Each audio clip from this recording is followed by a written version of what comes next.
Now, I'd like to welcome our speaker, Shannon Doleac, who knows something about more life and peak performance. She excelled competing for Utah Gymnastics, a perennial title contender. She was also a member of the U.S. national team, a 9-time NCAA All-American, and a top 10 finalist for the 2002 NCAA Woman of the Year. While she was a student athlete, she double majored in exercise and sports science here in the College of Health and Psychology. She went on to receive a master's degree in nutritional biochemistry and metabolism with a specialization in health behavior change at Tufts University. She's married to a former Utah great and NBA pro, Michael Doleac, and they have 2 teenage boys. Now, do we have any Red Rocks here in the room? I know that some of her colleagues, our coach, and some student athletes were here. Are you here?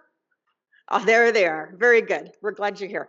Now, as a young gymnast competing on the national level, Shannon was already thinking about what foods best fuel her body for energy, performance, and recovery. After spending time working as a personal trainer and nutrition consultant and opening her own business, she and her family moved to Montana to start a regenerative farm from an abandoned ranch. We're going to hear more about that today. Today, she and her family focus on the 7 pillars of peak potential at Red Rock Family Farm. By learning to grow their own food while working in the rhythm with nature, they hope to contribute to a healthier and more sustainable food system for generations to come. Shannon has always had a why not me mentality, and it's defined a life of passion and purpose. So we are very pleased to have her share more about the 7 pillars of peak performance at today's J. George and Velma Rife Lectureship with us today. Welcome, Shannon.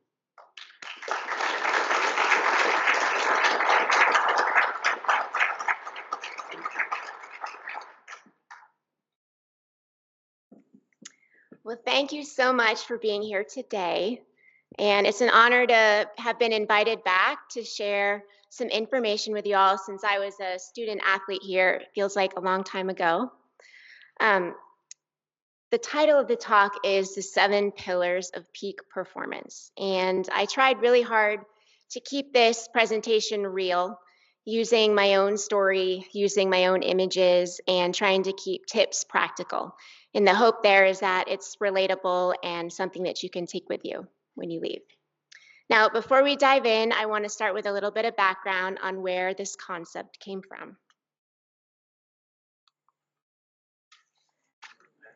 I started gymnastics when I was 3.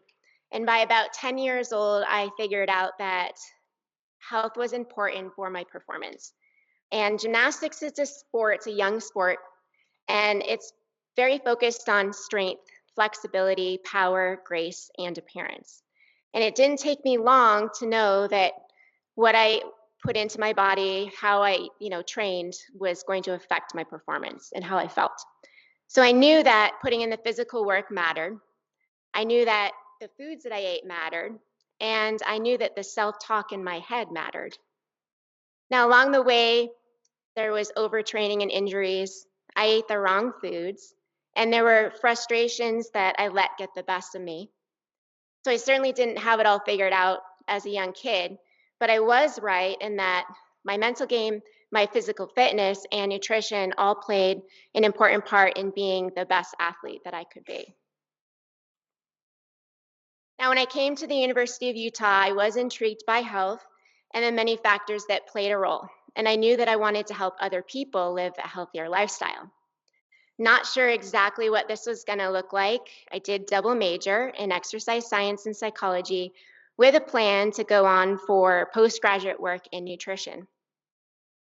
So after graduating at the U, I went to Tufts University for that master's in nutritional biochemistry and metabolism with a specialization in health behavior change. And really, that's just a mouthful for saying that I wanted to study the science of nutrition, and I wanted to be able to apply it to helping an everyday person feel better and perform better. Now, eventually, I started my own business. It was a coaching and online platform called Primal Peak. The focus was on nutrition, but fitness and mental strength also played supporting roles. And as you see here, that icon in the middle represents those three elements and how they're all woven together. As I worked with more and more people, my conversations broadened. They broadened beyond nutrition and fitness and mindset. And it dawned on me that there are other important or other basic pieces to life that often aren't getting the attention that they deserve. I was noticing that lots of people I was working with were sleep deprived. They were lacking true connection with others and with the natural world. And I noticed an overemphasis on doing more and more and more. And I noticed this not just in others, but also in myself. So the 3 health ideas that I thought were key became the 7 health ideas, and the pillars of peak performance were born. Okay, so now we have these 7 ideas, but what is peak performance even? Being the best athlete? Does it mean being successful in your business? Does it mean being a great mom or having a healthy lifestyle? Well, it could mean any of them. And to me, it's really all about just being the best version of yourself. What do you need to do to be that high level athlete, to be that CEO, or be a great stay at home mom? Today, I often use the phrase the 7 principles of fully living because I think some people get intimidated by the peak performance concept. So why does it matter? Why does peak performance or fully living matter? Well, hopefully, we're all seeking health, happiness, and purpose. And hopefully, we all have ambitions and passions in life. And hopefully, those passions are those that bring value to you and to other people. But the reality today is that we're stressed, we're anxious, we're overwhelmed, maybe lost. A lot of us are afraid to fail. We're sedentary, generally speaking, physically broken.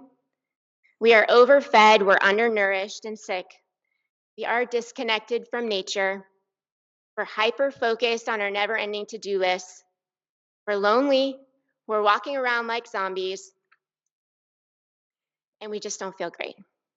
Now, I recently read that 80% of adolescents are not meeting the World Health Organization's physical activity requirements of 150 minutes per week, which ends up being about 20 minutes a day. 80% of teenage kids. 88% of Americans are metabolically unhealthy. And according to a recent Tufts study, less than 7% of adults have good cardiometabolic health.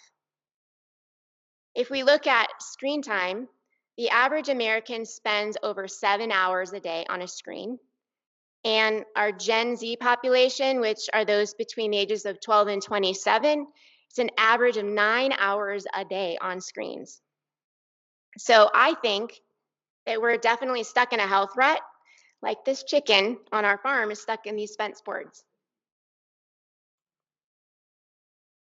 So what are these 7 pillars of peak performance or of fully living, and how can they help us to live a better life? Well, the pillars themselves are not going to help us, but the work that we put into it will. The pillars are mind, body, food, nature, play, community, and rest. Now, I believe that working on these 7 ideas develops a strong foundation that then you can build your own meaningful life on. So if you picture these are the supports that create a strong base, and then you have your own unique platform on top. You create your own unique life. Now, each one influences the other, and each plays an important role. They are simple, they're kind of rudimentary, and they're nothing new. But modern life allows us to forget that they're also critical. All right, the first pillar is mind. Attitude is the mind's paintbrush. It can color any situation. Now, this is one of my favorite quotes. It's one that I have to remind myself of often. And it's one that one of my club coaches when I was little wrote and framed for me on a picture of myself doing a handstand on the bars. And it's just stuck with me. And the mind is the most powerful tool we have. And I like to think of strengthening it in 3 ways. The first is developing a positive mindset. How you see and think of yourself and others and the world around you can lead you towards the choices and behaviors that you make in all areas of life. Okay? And even a small shift in attitude and beliefs can greatly affect your physiology, your outlook, and your emotions. Now, there's a lot to unpack when it comes to the mind. There's a lot to unpack when it comes to mindset. But I want to give you a couple quick examples, personal examples, showing that we all have certain strengths and weaknesses in this area. And one of my weaknesses has always been letting perfection get in the way of excellence. It's a mentality I think I've had since I was young. And to this day, it can lead me to inefficiencies and inaction, just being paralyzed by overanalyzing. So I constantly have to work and shift my expectations to great, not perfect. Now, one of my strengths has always been setting goals that I had control over, focusing how I wanted to perform my routines rather than what score I wanted to get or where I wanted to place, allowed me to, instead of being disappointed that I never made the Olympic team or never won an NCAA title, I was thrilled that I made the US team and grateful to be able to participate and compete for one of the best collegiate programs in the country. Now, I've known a lot of athletes in different sports over the years, and it's eye-opening to me how many of them set goals that really they have no control over, and then they end up disappointed when they don't reach those goals, when they may have performed their best. They are some of the best athletes we've ever seen, and they have to walk away from their sport disappointed, and that stays with them for a long time. So how we can shift the words in our head and our self-talk is very important. Now, the second piece of the mind, I think, is intelligence. How well you think and your willingness to learn is important in mental strength. And I'm not talking about natural brilliance or smarts. I'm just talking about a willingness to challenge. Are you critically thinking? Are you being skeptical? Are you challenging your intellect, or are you taking what you hear and what you see for face value? As they say, don't just take the guided tour, drive the bus. I think today it's super easy to take the guided tour, and we're in an age of information overload. So we have to be better thinkers than ever to decipher what's real and what's important. Now, these are pictures of, well, one, I'm trying to map out and plan an orchard. And then two, my husband and I looking at some of our acreage early on when we arrived in Montana and trying to take that feeling of overwhelm and turn it into, okay, how can we look at what we have here, really take the information that we've been learning in theory and put it into practice? We have to be critical thinkers to figure out how we're going to make this farm work. Having a positive mindset, the glass half full approach, and being an intelligent thinker are key, but alone they don't solve all of our problems. Sometimes life is hard, and the ability to know when and how to persevere is the third mental piece. So we need to be willing to embrace discomfort. This is where growth happens. It's easy today to be very comfortable. We need to be disciplined to do the work, and we need to be determined to get through challenging times as we drive towards our goals and do hard things. This is a picture of one of our sons, and he's always had kind of a tenacious attitude. And I just think this picture represents that perseverance in the eyes. Now, how do we work on strengthening our mental game? How do we get better when it comes to this pillar? Well, we need to practice. And we need to practice shifting our mindset, noticing when our attitudes and our beliefs are heading towards negativity, literally taking a deep breath and reframing our thinking in a positive direction. We need to practice being present. Bring your attention to the here and the now is an invaluable mindfulness skill. When we let go of what's happened in the past, it can help bring us out of depressive states. And when we let go of worry over the future, it can help bring us out of anxious states. So the present moment can be a great reset It's not easy to bring yourself to the here and now, but very effective. We need to practice being willing to go big, be uncomfortable, and fail. It's okay to make mistakes as long as you pick yourself back up and try again. Reflect on what went wrong, try something new next time. The fear of failure leads to procrastination, avoidance, and paralysis.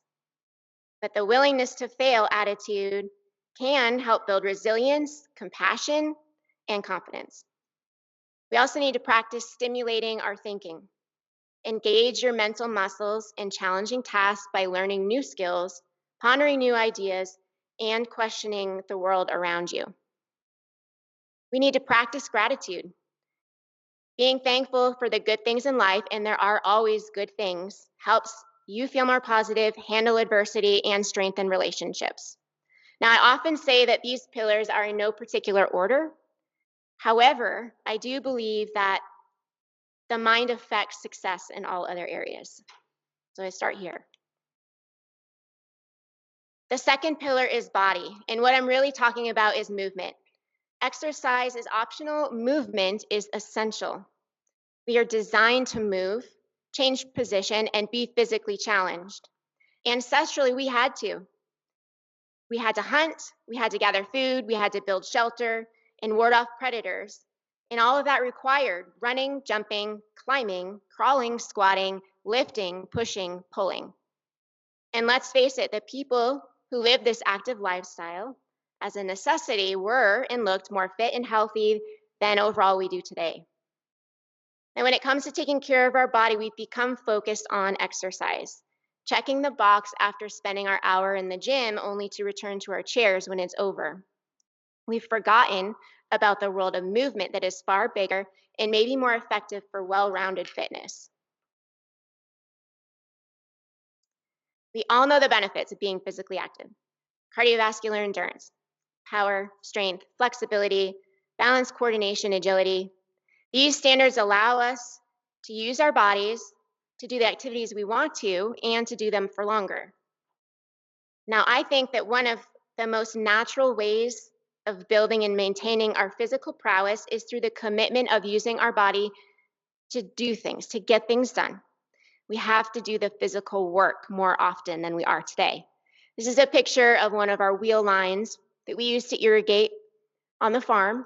And every day during irrigation season, every morning and every evening, my family has to go out. We each have our own to do when it comes to irrigation and move these.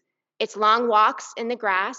It's figuring out how to use these mover motors, and it's just getting the work done. This is a picture of our youngest son a couple years ago, not looking super thrilled about being out there, but it's good for them.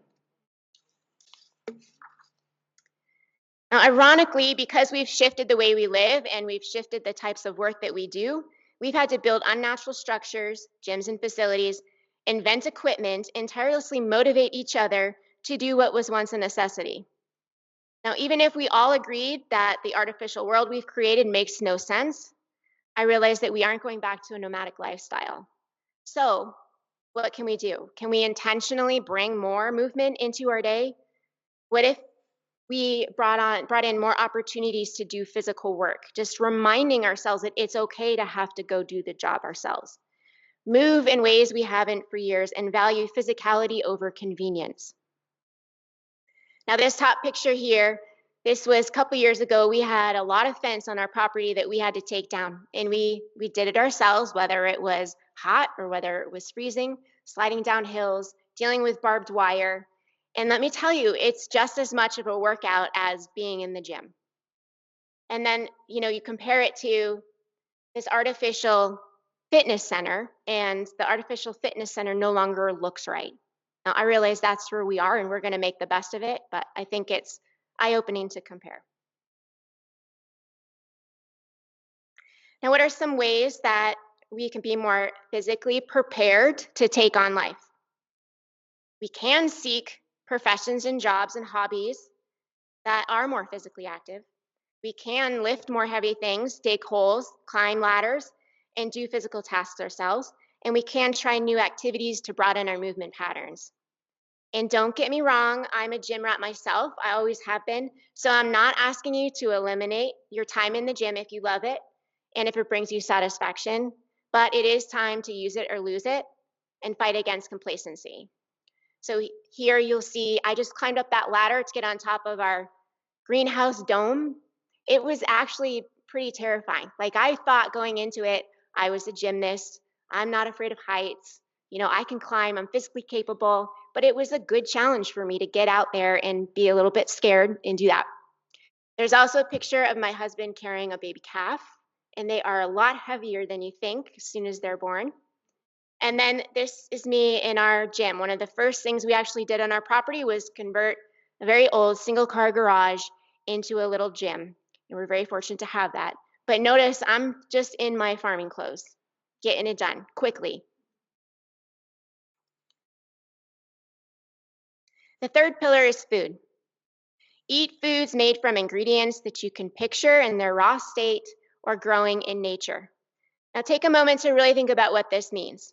How many meals or snacks did you eat this past week where you can actually picture all the ingredients in their raw state? It's pretty rare today. Now, food is truly our life force. It's our first medicine, and our mind and our bodies survive and thrive as a result of the nourishment we give ourselves. And being the best version of ourselves is all about thriving. All the reactions that take place in our body to carry out the most basic tasks to the most complex feats require nutrients from the foods that we eat. Okay? What we consume over time truly does become our cells. And ideally, we want to consume elements around us that will nourish those cells and allow them to function optimally. And we want to reduce or eliminate those that are toxic and lead to breakdown in our body systems. Now, it's hard to argue the importance of nutrition when it comes to health and reaching peak performance, but it's also harder than ever to sift through our overly processed food supply to find nutrients to best support us. Simply put, your body needs real food. Okay, great. Well, what is real food? Now, over the years, I've worked with a lot of children, visiting classrooms, working with sports teams, and even teaching my own boys. And one of the most effective activities that I've done is comparing real food versus processed food through either pictures or going to the grocery store and looking at them in person. And these are the very questions that I teach kids to ask themselves when determining whether a food is real or factory made. And they can be helpful for us. Could this food be hunted or caught? Could this food be gathered or picked in the wild?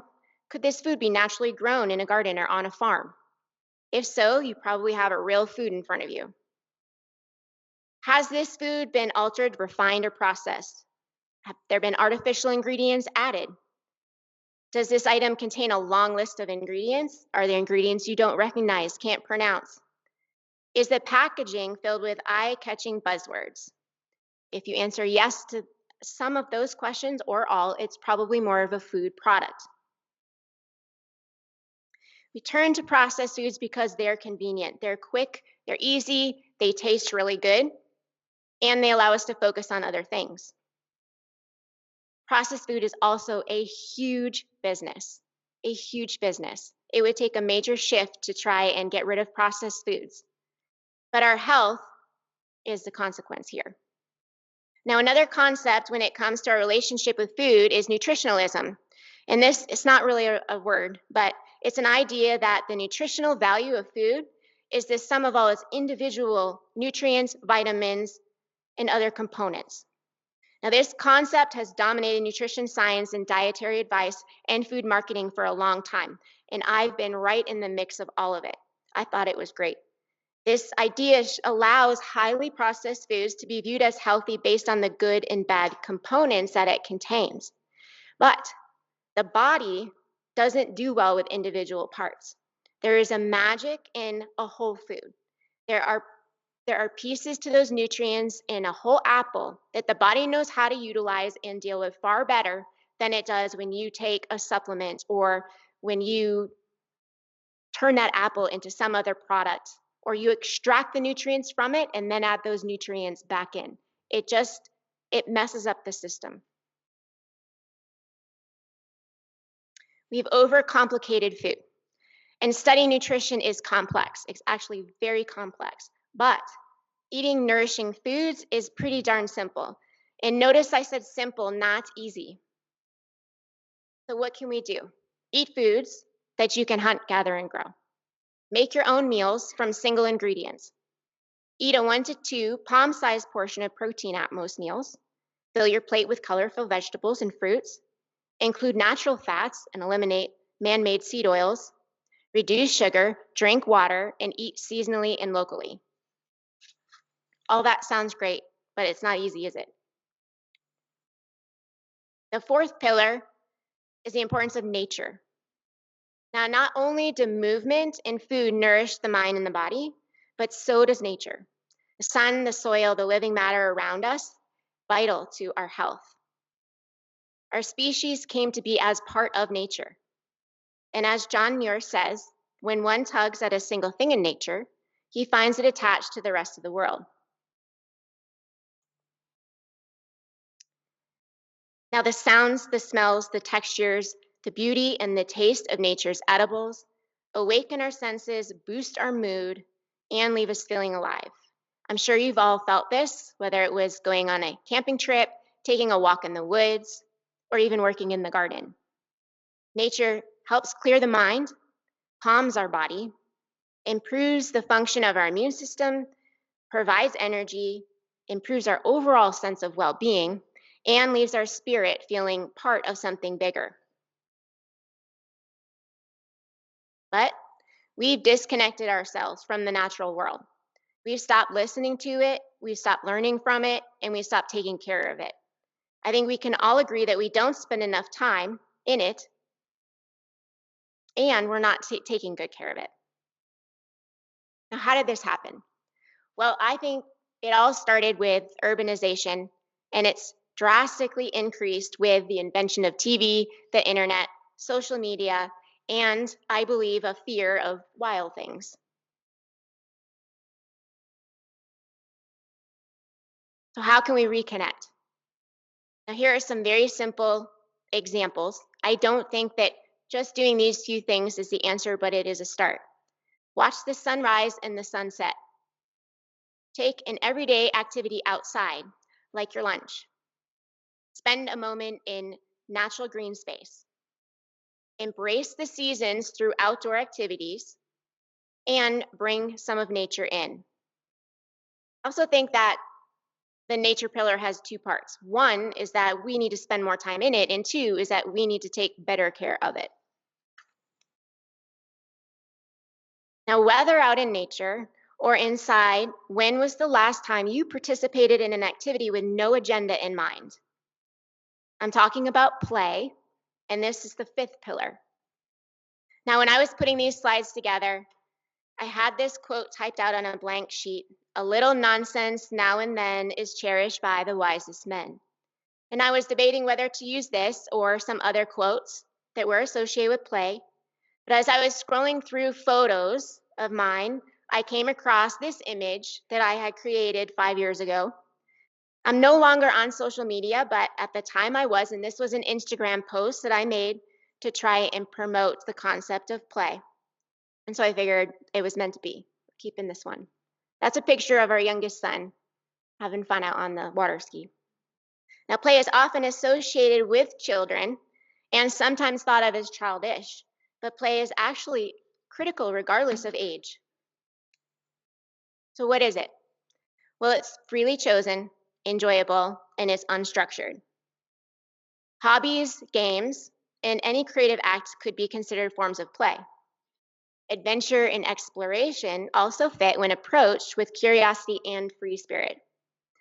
And I think what's most important to remember about play is that it's less about the specific activity and more about the attitude and the intention that you bring to it. Okay, so why? Why does it matter? Why is it necessary whether you're 5 or you're 55?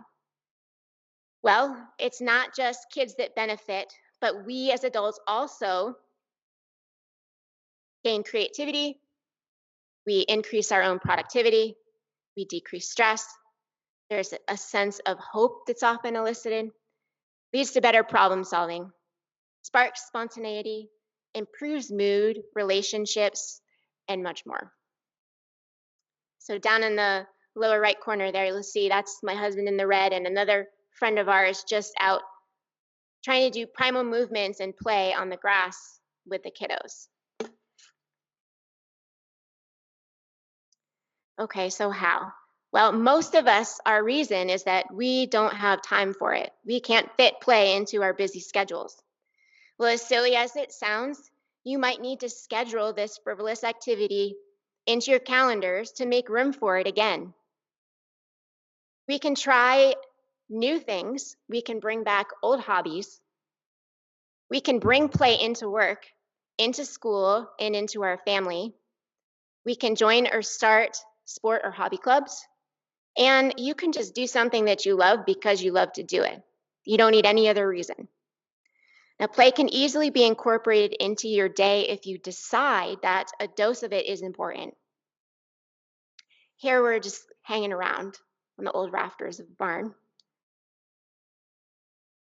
The sixth pillar is community for people. It's really about people. We are social beings. We have a need to be part of something bigger than ourselves.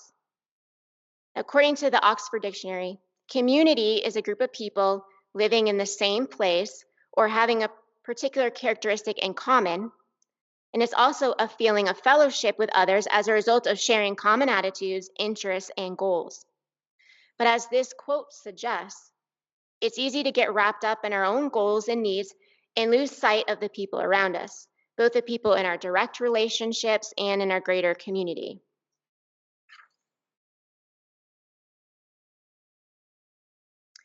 Now, feeling close to and accepted by others improves our overall health, our longevity, and our self-esteem, in addition to having more interest in life.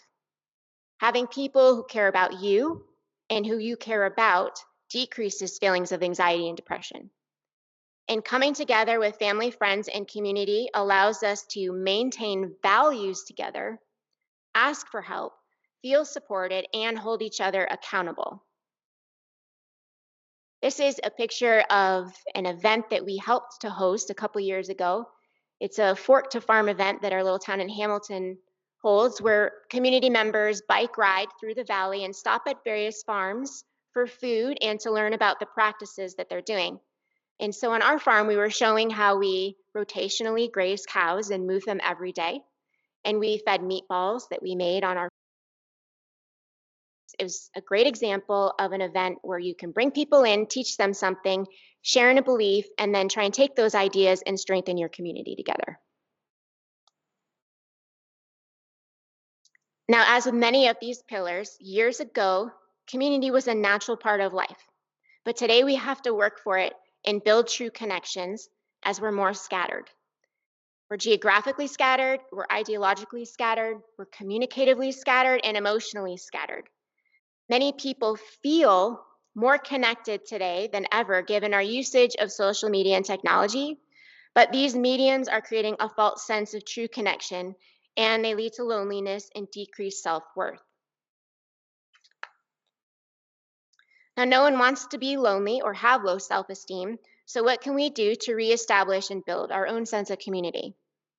Well, the first thing, and maybe the most important thing, I think, is to show up when people need you, and even show up when they don't need you. I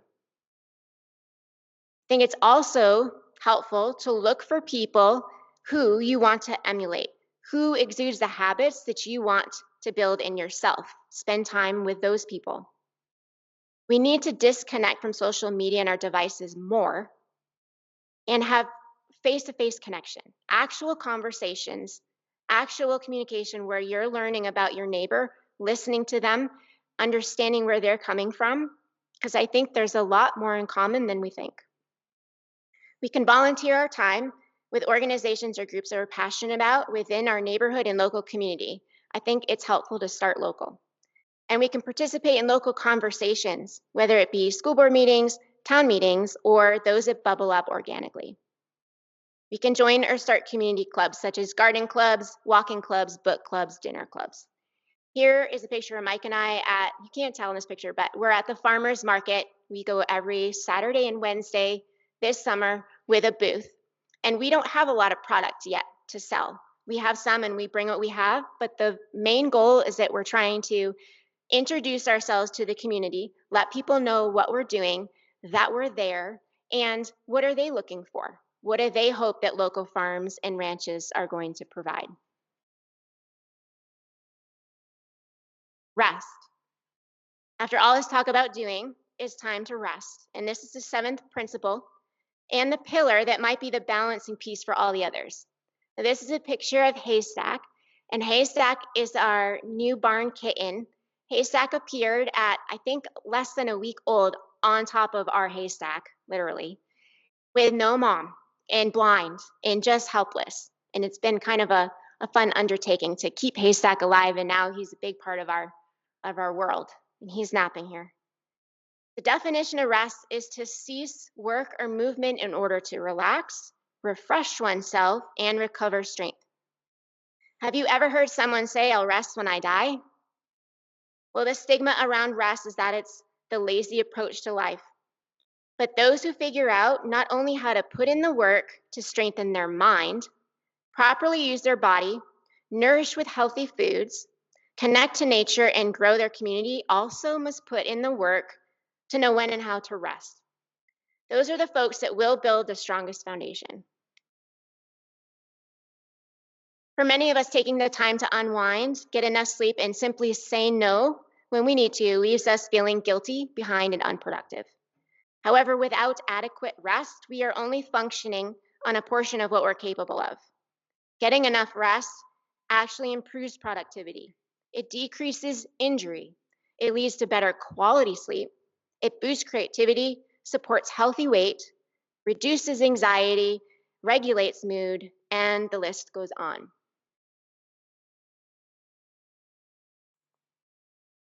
Now, while sleep is a very important part of rest, it's only one type. There are also activities and habits we can develop while awake that will help us recover from different stressors. Sometimes you may need a break from physical work. Sometimes you might be emotionally drained or cognitively wrecked or be experiencing sensory overload. Well, we can all do things in those areas to help ourselves rest from those stressors.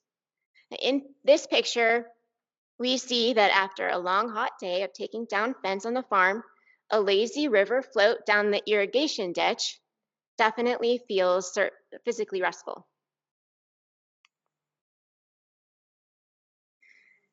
Recognizing and believing that you need rest is the first step for making room for it.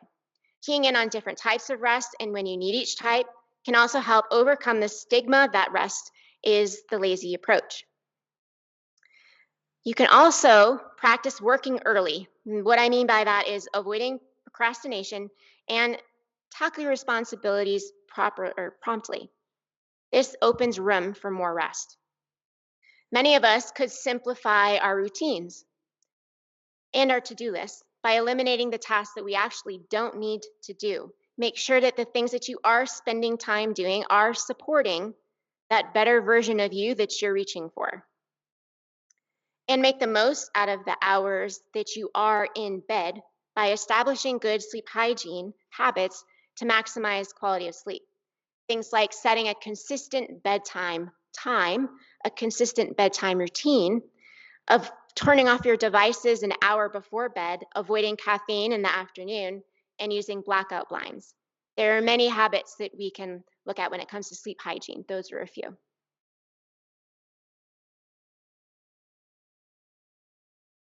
Now, how do we put these 7 ideas together?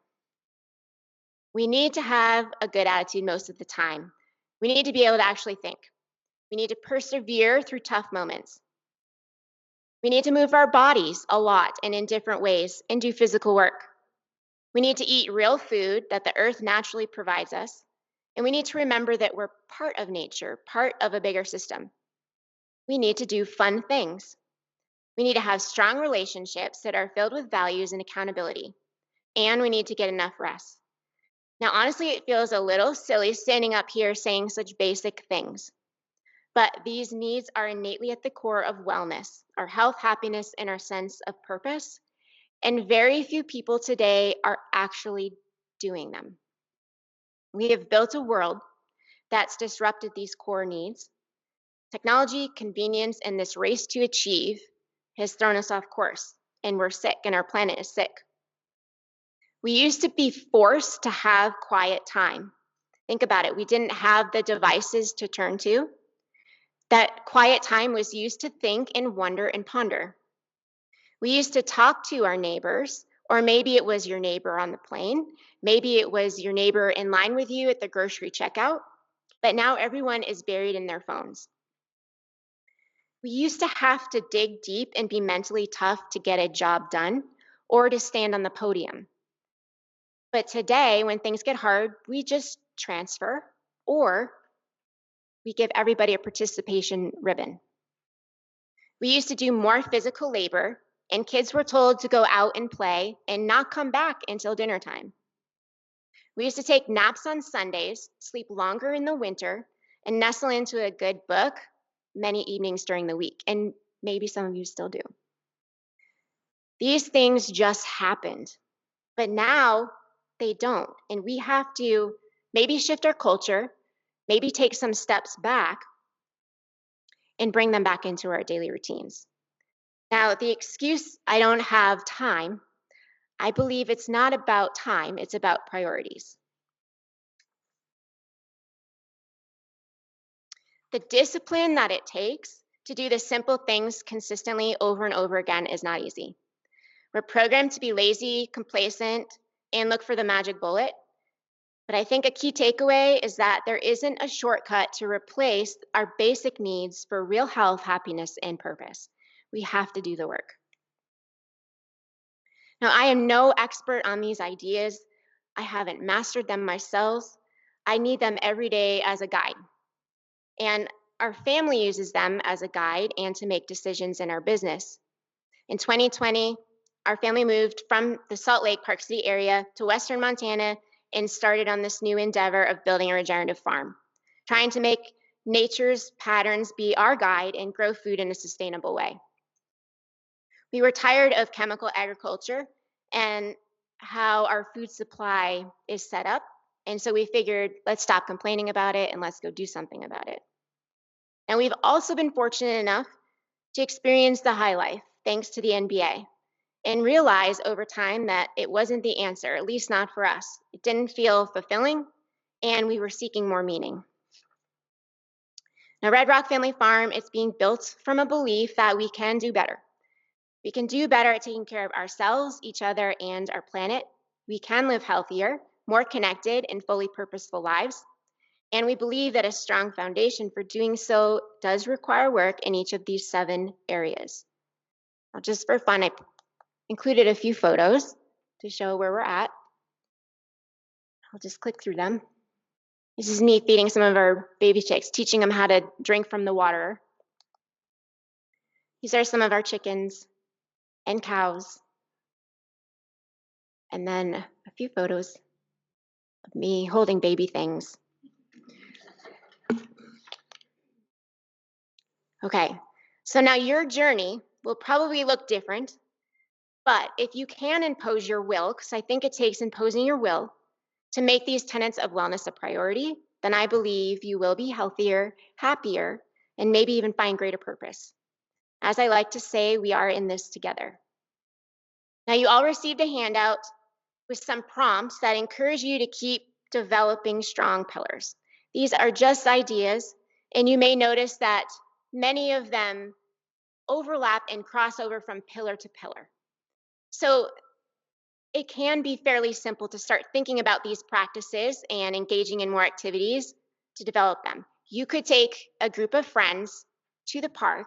Everybody brings a home-cooked dish to share made from real single ingredients, and you play yard games, moving your body, and when you get home, you put everything away and you take a restful sleep. Like, there are things you can do that incorporate all of them. So I really believe that it's the intention behind what we choose to do day to day that is a key piece. Now, I wrote a self-published book, Kids in the Kitchen, because I think that the ability to cook is becoming a lost art, and we need to get our younger generations more involved. I believe that that is one of the bases for health. I also wrote a journal called the Peak Potential Journal.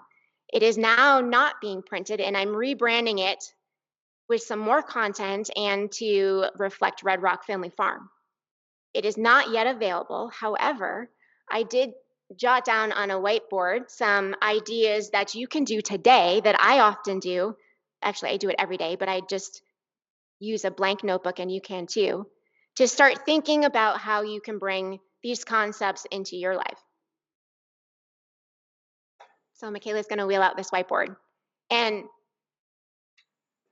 it can be quick, because I'm not looking to add more to-dos to your list. But I think it is important, although we can't really see it with the...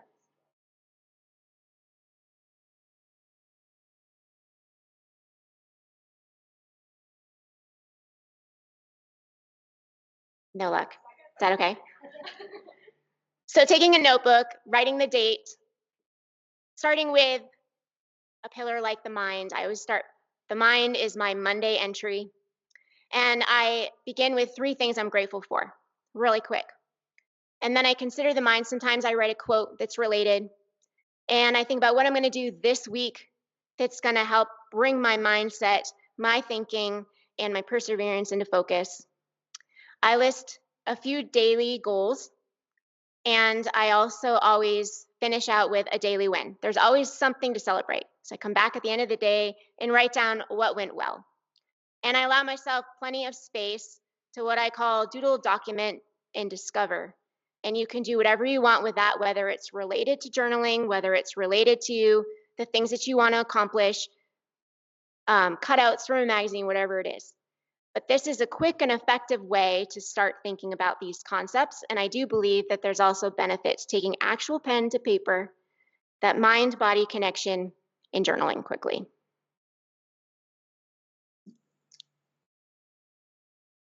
And I will leave you with that.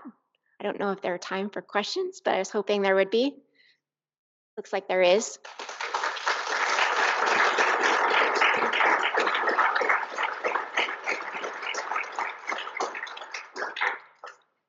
Does anybody have any questions? Yes. I don't see about this. What's your head? I know. I haven't even seen it. I got a question for you, just for curiosity. My family, parents grew up on farms. They all work their butts off, and they have a all great work ethic. And that's one of the things I see with the kids these days. Yeah. They go out and work for literally 1 or 2 or 3 hours. They're done for the day. Right. And I always threaten to take my kids and put them on a farm, and unfortunately, it never happened because all my relatives bailed out because they didn't make any money. And Right. one by one, they all disappeared. Yep. What inspired you to do this? Because I know it's a huge amount of work, very capital intensive, Yep. and return on investment really isn't very good. Yep. Yeah, I mean, we were fortunate enough to have the capital going in and decided that it was more important to us to put that money into something that we felt was meaningful, even if we failed. We wanted to try and give this a shot, than just kind of sit back and live the vacation lifestyle. So we believe that, just like you're saying, the work that goes into it every day helps us live healthier and happier. It's a good model for our children. And we truly believe that we need more farms and ranches that are trying to use practices that are both helping to take care of the earth and that are growing healthier food for us. I think we've spent so much time, effort, and energy into trying to create workarounds with these health issues rather than just looking back at like where the root of nutrition and health comes from. And so honestly, it felt like for both of us, Mike and I, it was a no-brainer. And if it all fails, it's worth it. But we can't imagine doing anything else because we do care about the future generations. We do see that it's a necessity for good food and building community. And also just the importance of, we want to do a good job producing food for our local community. Like, we're not interested in building a premier ranch to ship across the country. Like, I do think that we all need to look at what can we do in our own communities to build that resilience. Yeah, thank you. Shannon? Yes. I'm curious. I didn't see the word brave or courageous in any of your slides or your speaker's notes.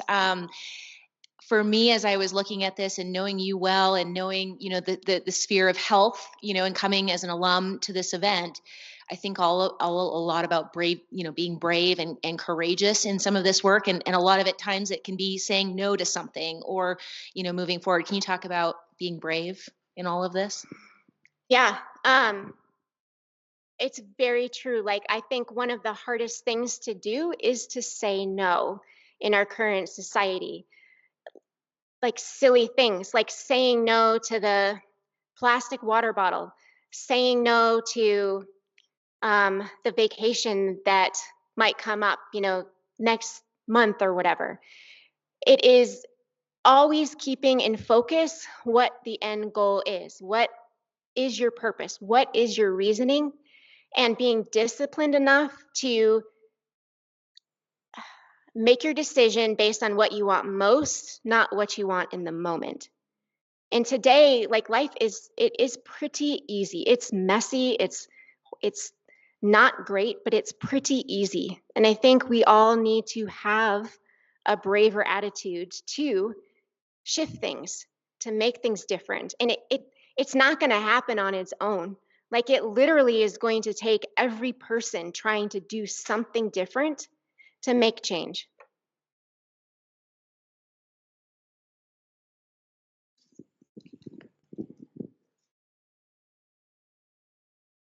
Such an inspiration to hear your speech. Thank you so much. Thank you. I've got two questions. First is for the routine, like whiteboard thing. Mhm. When did you start doing it? Because I feel like nowadays people are looking for actions that would have resolved very quickly. And I feel like this kind of a routine, it takes time to realize that it helped, right? Or it worked. So I just curious of when did you start doing this? Yeah. And my second question is that can you share a little bit more of your Primal Peak, the coaching program? Mm-hmm. Thank you. Yes. So yeah, first question about the journaling. I've been journaling for many, many, many years. And I think I'll say 10 years ago, I started to look at different types of journals that are out there that you can buy with various prompts. And I started to think about what was most helpful for me. What were the things that I like to reflect on to get my day started and to be able to look at how I can do things better. And so I began taking notes on that and then just using my own blank notebook for quite a while. This peak potential journal that's been retired, that I probably put together maybe 6 years ago. And I use it. I actually have a couple copies left. I use it all the time while I'm rebranding. But I think that everybody wants something a little bit different. But the idea is that these prompts are just, they're guiding your thought. They're allowing, and I just feel like it's super effective. It doesn't take me long. I miss it when I don't do it, and it just keeps me focused for the day. It helps me reflect. Now, your second question, Primal Peak has been retired also. I know. So what we're doing on the farm really is at the core of what Primal Peak was. And the goal is to bring out those ideas through our community involvement, through the food that we're producing. So I do still create content from the farm that is similar. I go talk to local sports teams and whatnot. And then I provide recipes and content that I was also publishing on my website just in person locally. And we'll see what comes of that. I mean, I loved what I did with Primal Peak, and it's still in me. It's just that I need to kind of take a detour to try and figure out how to grow the food. Yes. Yes. Shannon, first of all, Greg and I are so proud of you, and thanks for inspiring us today. I have a lighter question. I want to know the different animals on your farm, and do you name any of them? So that's a great question. So when we first got to Montana, my husband has a cousin down the road that's been farming for years, and she kind of gave us the hand-me-down farm animals to give us some practice and hands-on experience. So we started with some goats, some pot-belly pigs, and about 24 chickens. And it was a disaster. Not like the animals were great, but we realized pretty quick we weren't set up with the right fencing. We didn't know how to keep the goats from eating the pig food, and it was a bit of a runaround. And it opened up our eyes to like, okay, if we want to do this right, one, we don't want goats, at least not yet. And two, we need to have our ducks in a row before we move on to production farming. So we did then take on chickens, both for meat and layers. And we now have about 150 chickens. They move every day, and we call it the egg mobile. It's a chicken tractor that we pull behind a little side by side, and they follow the cows. So we also have cows. We and another local rancher who works with us have 75 mama cows, and every year they have babies and 3 bulls.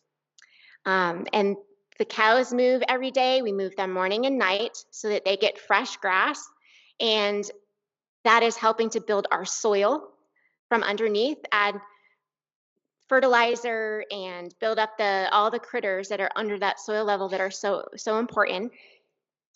And then they move to fresh grass, and they're super happy, and they're living their best life. And then the chickens come along the pasture behind, so not the graze behind, but the pasture behind. And they go and they break up all the cow pies, and they eat the fly larvae, and they do their job, and they lay beautiful eggs. So that's been a really great kind of symbiotic relationship that we've seen. So now it's, what do we add next? Sheep or hogs? It will be one of those. And we like to create a diverse little ecosystem on the farm. One thing that we've learned is that we tried to do that from the beginning, and it was way too much. Like, we definitely bit off more than we could chew, more than we could handle. It is my husband and I, our 2 boys, and Mikey Mike, the rancher. And occasionally we've had an employee here and there. Employees are still challenging because we don't know enough about what we're doing to manage them. So it's often easier to just learn right now, and then once we need certain work done, then we'll bring that on. So anyway, it's a lot, but we would like to have a diversity of animals. We would like to have market garden and an orchard and value-added products, and the list goes on. I think the diversity is important for that ecosystem. Yes.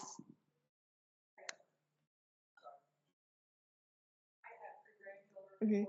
Yep. Yes. Yes. Mm-hmm. Yes. And on that note, every night at dinner time, our family says what we're grateful for. We go around the table, and that's how we begin. And it is awesome. Like, you have to sometimes challenge them, like, okay, dig a little bit deeper than that, right? And then they do. They come up with great ideas. Yep.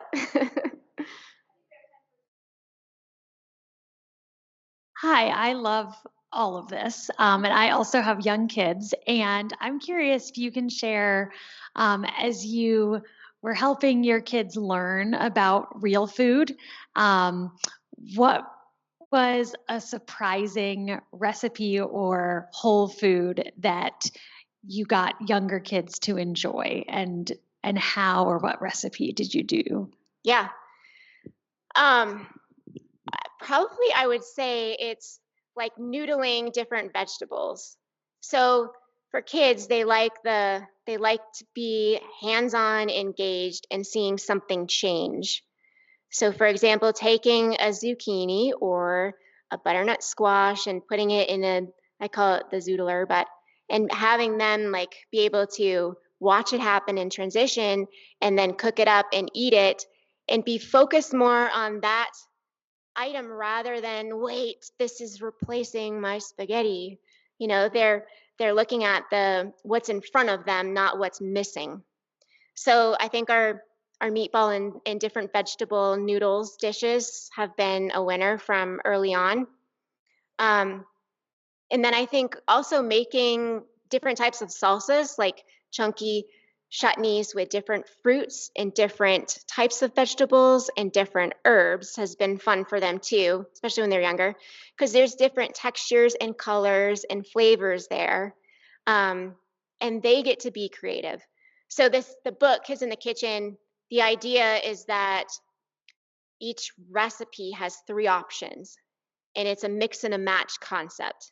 And so kids can see that the basic process is the same, but I can create all kinds of different flavors and interesting foods just by switching up the ingredients.